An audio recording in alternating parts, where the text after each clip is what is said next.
主席，我请卓院长。请卓院长备询。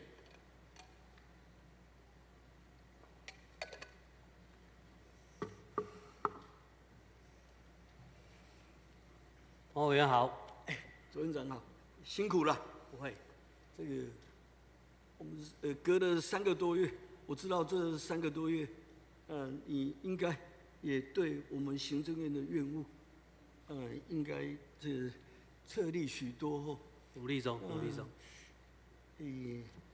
我在开场之前，我一样先送你一项礼物，那么对你做一些期许。我要送你一个我们认识台湾，我们台湾的拼图。我希望你能够以大爱、大公无私的精神，把我们全国、全台湾22县市拼在一起，拼在一起。我们应该团结、和谐、互助、互爱。这古书上面，老子有一句话：“大方无余呀。”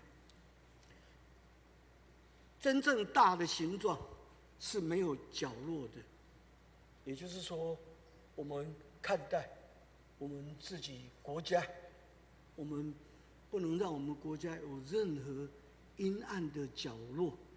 最高的政治道德，就是应该为我们2300万人民，不分蓝绿白，不分他的信仰，那我们要团结在一起。这就是你身为最高行政首长，你最首要的任务。所以，我送这个图案的意义，就是祈勉你要忍辱负重，任重道远。哦，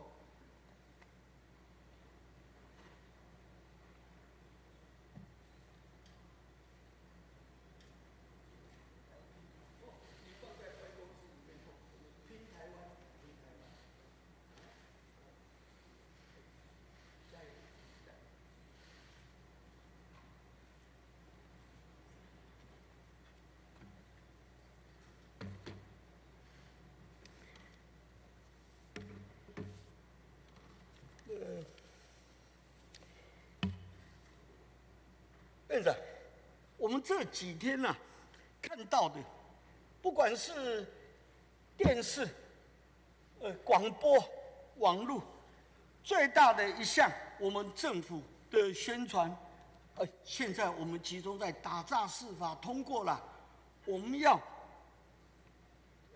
一致的打诈。可是我看到的成绩啊，我实在是很不客气的讲，政府打诈越打越诈。天哪！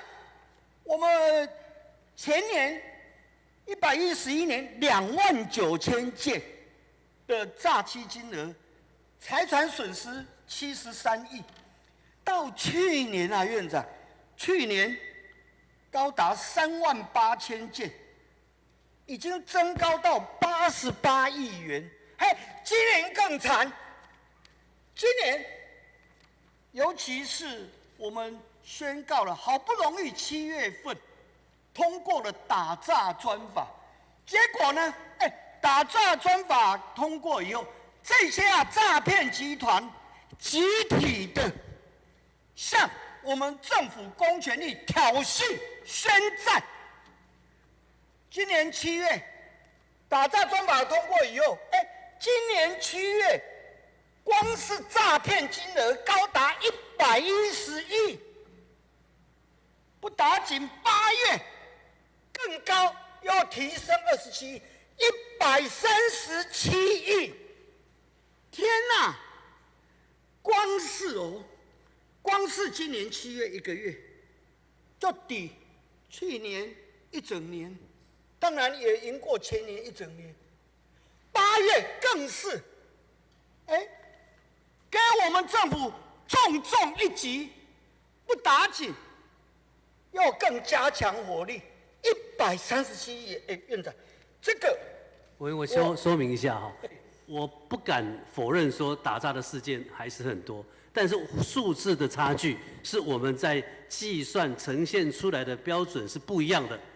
这个部分，刘部长在先前的答询也答询过，我请刘部长再说明一次。是委委员跟您报告一下，我们以前在算打诈的案呢，把它当成刑案。譬如说现在在打诈呢，可能有一群人10几20个人的话是算一个案，但是现在呢，我们在院长的指示之下呢，不能够用这样的方式，只要一案1个人就算1个案，一案10个人就算10个案。那金额怎么讲？对，但是金额的部案分数增加，是我知道。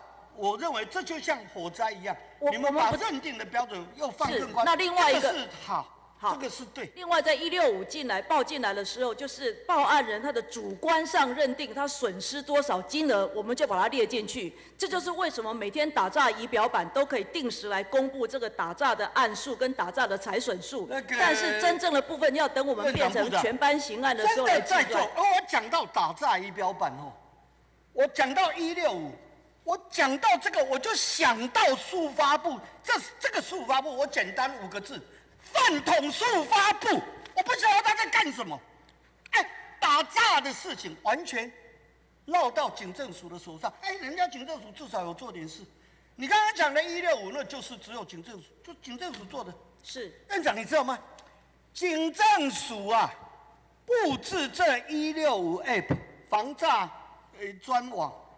人家只花1000万，前几天数位部搞了半天，千呼万唤始出来，他搞一个 app， 花6000万，不打紧哦。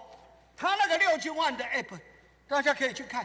你现在上网马上看它上面的评语是怎么样，花6000万，结果下面臭骂连连，满意分数5分来讲。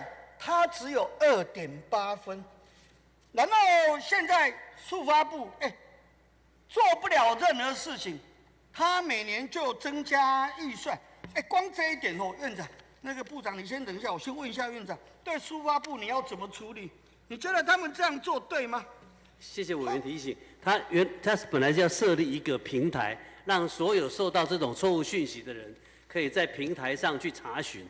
那么他这个是在国内是创举，我也请他参考国外的案例，国外的机制有没有？他也说国外是没有这么完全的一个机制，所以他现在在尝试的作业当中，他现在已经把这个上台这个平台上网的时间延后到年底，希望再做改善。我今天题外话讲他了，为什么？因为他实在太犯动。他明年的预算87亿，比今年增加21%，这也就算了。他那个 app 你待会去看，他5天前上线，那么这5天来负评如潮，他的负评大概哪一些呢？他说人家说找不到通报功能了，说界面差了，说使用中国的用语，中共那边的用语优化这个他都在用中共那边的用语。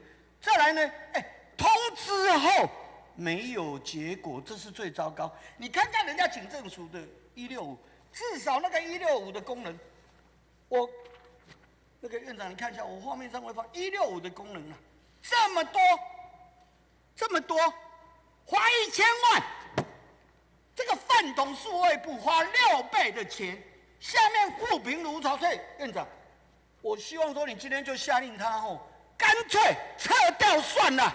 我们全民就当作说这些钱丢到水里面，扑通一声。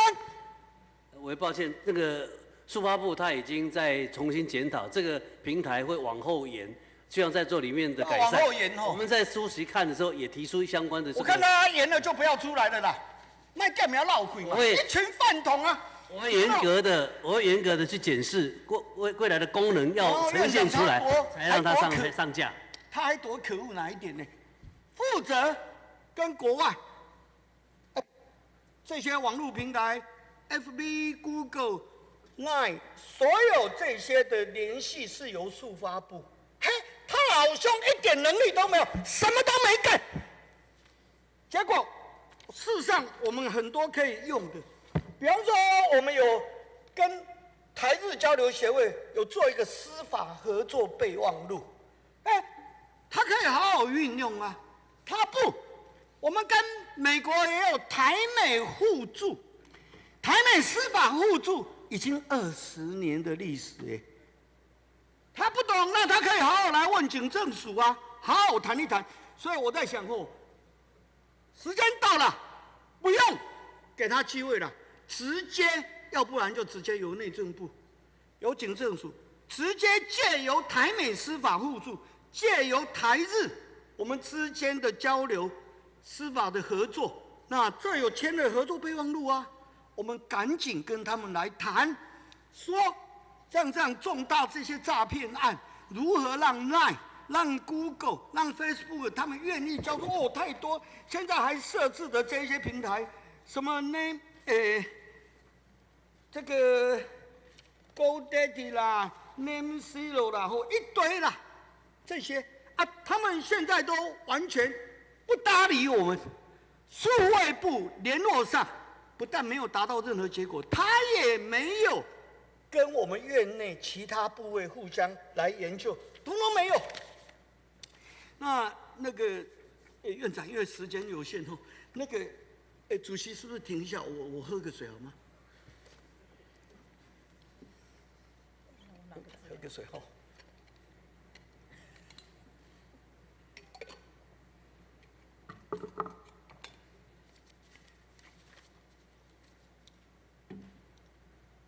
委员，这个平台如果它达不到原来规划以及报告的那个功能，让人民能够很便利的而且很安全的使用，绝对不会轻易的上路。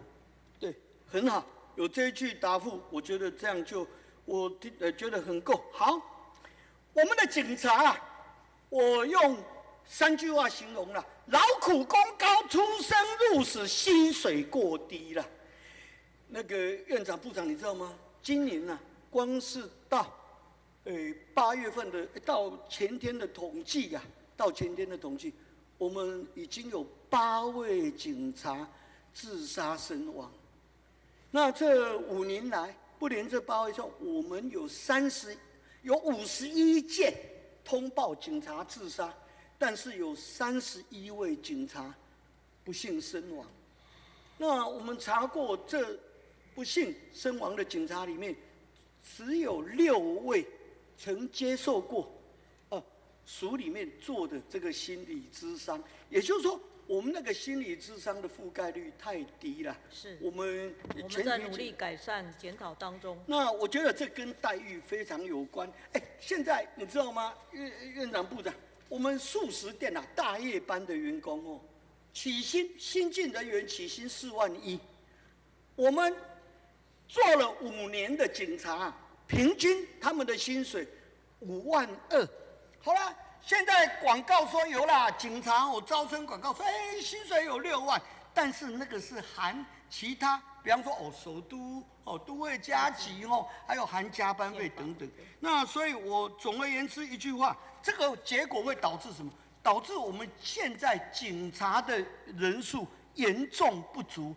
到去年底，我们全国总共缺了5000位警察。所以院长、部长，这一点我们要积极下去做，好不好？是。那我最后一个问题因为，昨天凌晨啊，在社子岛又发生一个火灾，那个火灾还不算大型的结果，烧死1位民众，有5位呛伤。那个惨况，如果院长、部长你们稍微看了这个报道，就晓得社子岛已经够惨了。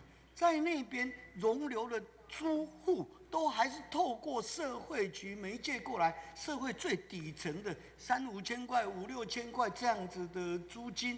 所以，院长、部长，我要说的就是说，我们要赶快积极开发社子岛。是。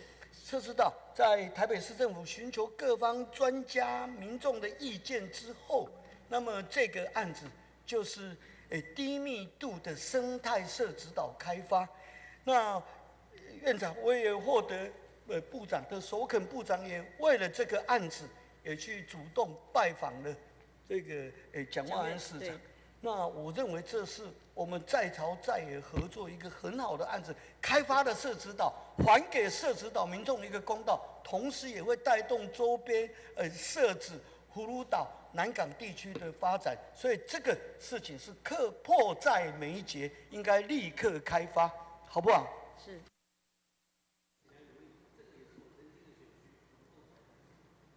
好，谢谢王委员，谢谢卓院长。